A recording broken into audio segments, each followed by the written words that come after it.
The reality of the modern American farm is far different than what we picture. When we imagine pigs rolling in the mud, cows grazing in a green pasture, chickens pecking around a barnyard, a goose or a duck swimming around in a pond, these are images that may exist in small sectors of farming, but are not the way it is mostly. The reality for most animals is confinement, suffering, being in their own feces, and existing in a world that is just misery and stress, which then leads to a miserable, stressful death, which turns into meat, and we consume that misery, that stress, into our bodies.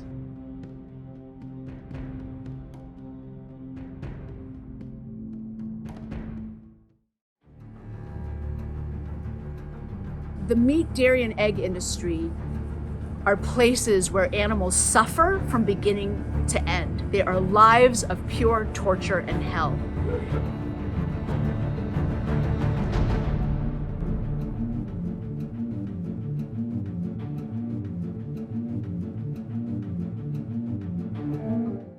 There's a lot of nutrients that Americans fall short in.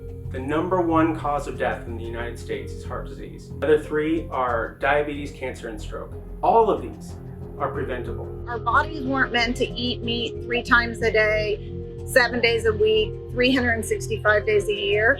Eating what we call the standard American diet, you're really just introducing disease and clogging of the arteries, and it just isn't worth it. The World Health Organization publishing a report this morning on the dangers of processed and red meats.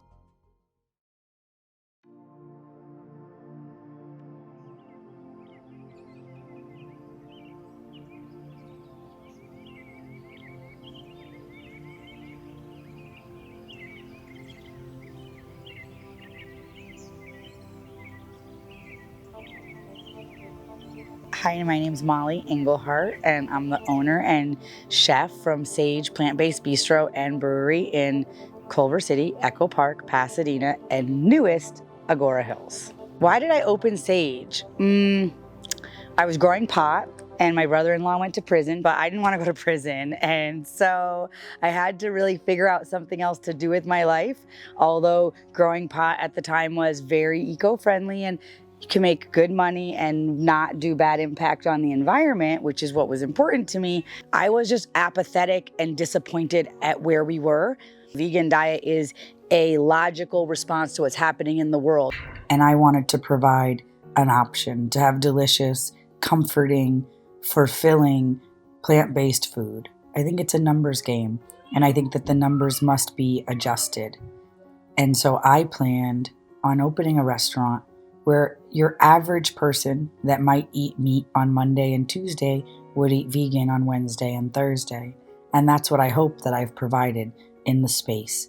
Sage was an existing restaurant in Echo Park, and these 2 guys were running it, and I just had a kiosk in the front where I was selling ice cream. I started noticing they were doing things that were not having integrity around veganism. But as soon as I was vested in the restaurant, they went to Palestine to visit their family and left me there for 45 days by myself.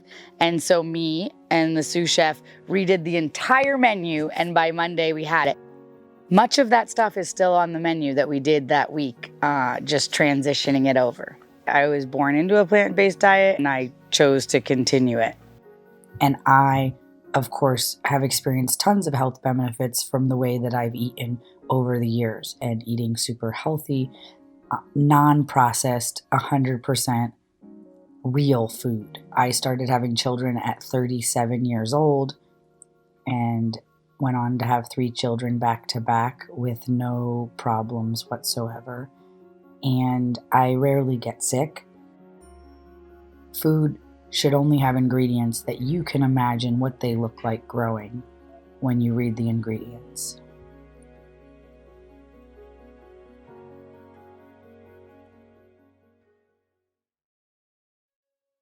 Hi, my name is Chrissy Malone. I've been a registered dietitian for going on 24 years now. When I was growing up, I had a pretty typical American diet. Our plate always had some sort of meat on it. We had, a small vegetable and always a glass of milk with our dinner. And then I had something life-changing happen. So my husband found a lump in his neck a little over 2 years ago. And that took us down a whole medical journey.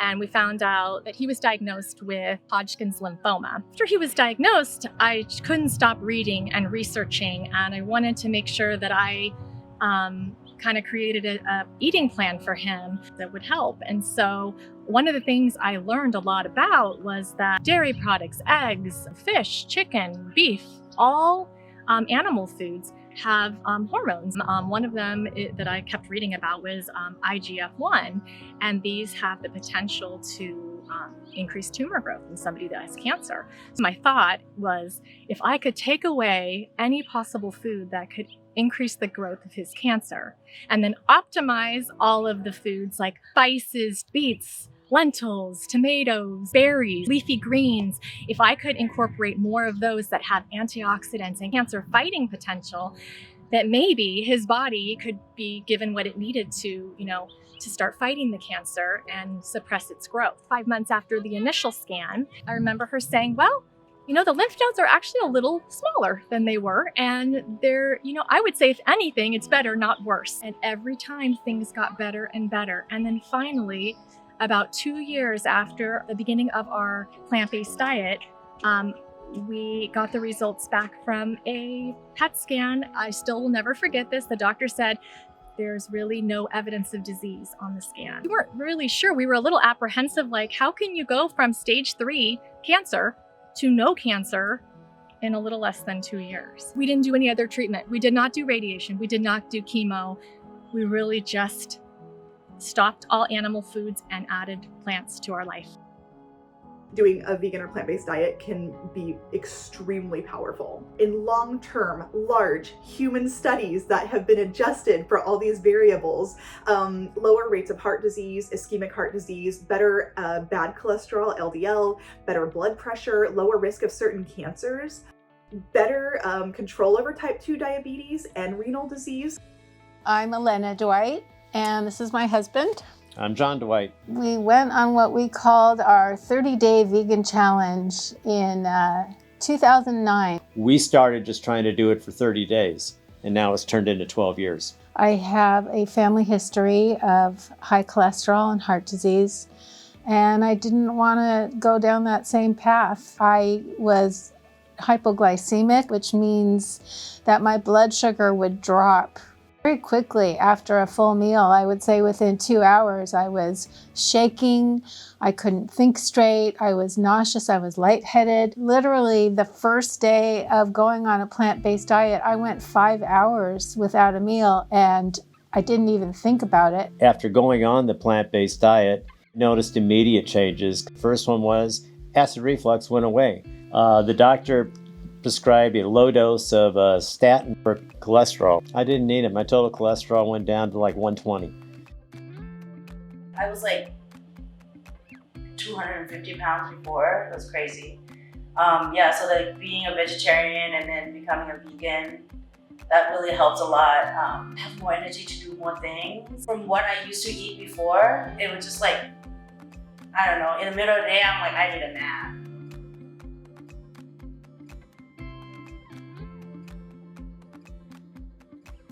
It can be a tremendous challenge opening up a restaurant, but all the positive definitely outweighs all those challenges. People come in and like, we love your food. I'm like, yay! It's amazing. It's a good feeling just to find like fresh ingredients that people would love and just stay true to our like Thai root.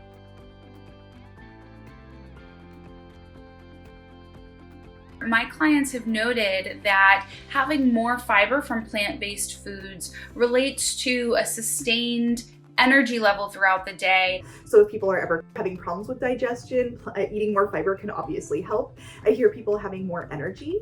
I used to do a lot of cleanses, and I noticed when I took certain foods out, I felt better.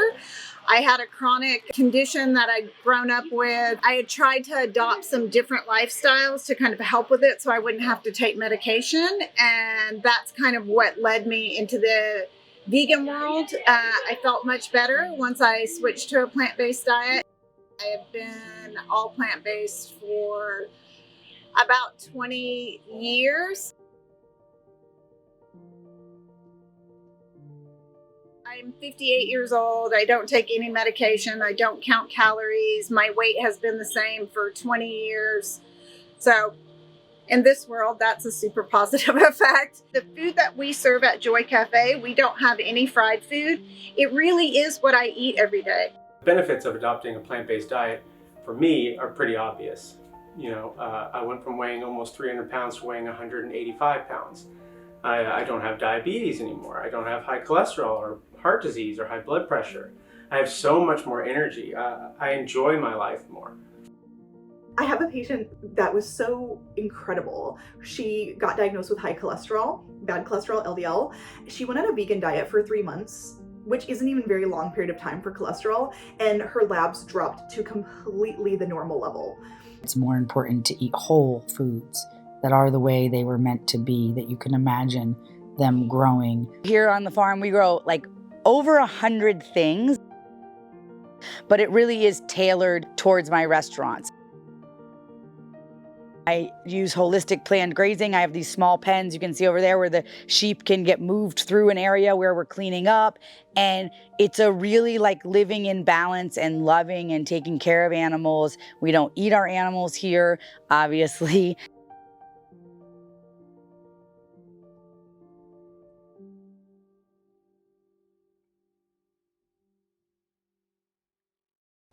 And people just drop animals off at the end of the road. They're like, there's this vegan chef that lives down there. She's not going to eat them. Just drop them off. And the next thing you know, there's like 6 sheep or 2 goats. Because people think they want to eat meat. If we had to kill our own meat, there'd still be lots of meat eaters, but there'd be less of them. Because not everybody can do that. Most people, if they had to kill the animal themselves, they may not eat meat, but they definitely eat less meat. They might not eat 3 kinds of meat on one pizza. We've become excessive with meat and dairy because we're completely disconnected. And not only just of the killing and the harvesting of animals, but the raising of animals and the caring for them. And so I wish more people cared for animals, because I think that it would give them a different relationship to whether they need to eat meat every single meal. We say if someone's vegan 1 day a week, it's better than being vegan no days a week.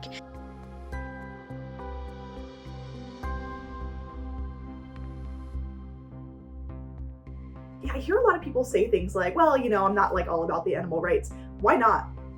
We know they experience pain. We know they experience suffering. It's not good for the environment. Animals don't enjoy being treated that way. They don't enjoy being killed, right, in the factory farms. I grew up with a very firm belief that animals are angels among us, and they're here to heal us. But the animals Ellie's met over the years have needed healing too. So she converted her Santa Clarita backyard into the Gentle Barn, a nonprofit sanctuary where severely abused, neglected, and unwanted animals have come for comfort for the past 20 years. This idea that milk just comes from cows, like an apple comes from an apple tree, is something that we're brainwashed to think since we're little. But the truth is that the milk that comes from a cow is breast milk that comes from any mammal. And so cows are not a separate animal that produce milk constantly, and they only produce milk for their babies. And so in the dairy industry, we have to get those cows pregnant in order for them to produce the breast milk. But in order to take the breast milk for human consumption, you've got to get rid of the baby. So these babies are taken away from their moms when they're born, and they're killed. And then their breast milk are stolen for people to drink. And that is not something I want to be a part of. And that's not something that most animal lovers would want to be a part of if they knew the truth. Not to mention that the chicks are born in big, huge hatcheries. Their beaks and toes are cut off with hot blades. They're put into cages to lay eggs for their entire lives. So eventually, when they hit old age, they stop laying eggs and then they're sent to slaughter.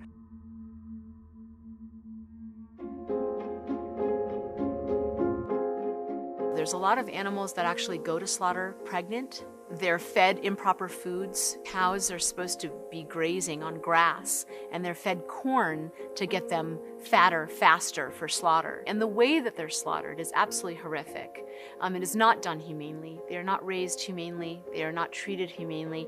And at the Gentle Barn, we've actually had an opportunity to see quite a lot of animals come in rescued from slaughter, and you can see they have wounds on their bodies, they're emaciated, they're malnourished, they're terrified. It really is a lifetime of suffering for these animals. When I saw what actually happens in the factory farming, the whole thing just disgusted me, and I was like, why would I eat meat? So I did with my heart to veganism, which is what you have to do. It's not an easy lifestyle to have when the world kind of eats differently, but for me, I've never looked back. I love animals. I love my dog the same as my cat, the same as my cow, the same as my pig or chicken or turkey. I'm an organizer for LA Animal Save and a photographer for LA Animal Save and the Save Movement.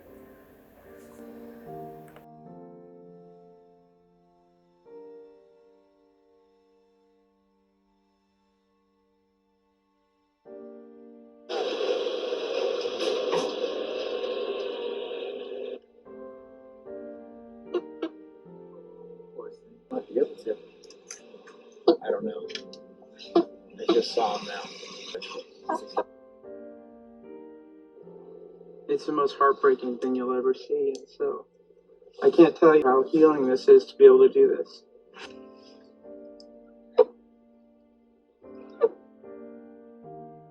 We're killing 70 billion land animals every year. If we include marine life, we're killing 2 to 3 trillion animals every year. 150 billion human beings have ever existed on this planet, and we kill almost 3 trillion animals every year. We produce enough food on this planet to feed 60 billion animals that we kill and fail to feed 8 billion people with. We could end world hunger 14 times over if we stop eating animals and just concentrate on growing plants. If you want to drastically improve your health, if you want to make yourself as heart attack proof as possible, you adopt a low-fat plant-based diet. The number one cause of heart disease is cholesterol, and cholesterol only comes from animals. There is no cholesterol in plants. So if that's the number one cause of death in the United States, you stop eating cholesterol, guess what? Your risk of heart attack drastically decreases.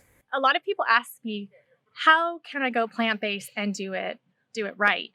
And the one thing I always say is it's important to try to eat as many whole foods as possible, because we all know that we can, you can be vegan and live on chips and refined snack foods that we've gotten accustomed to here. A lot of times our food in America, we eat fast foods, heavily processed foods with very little nutrition.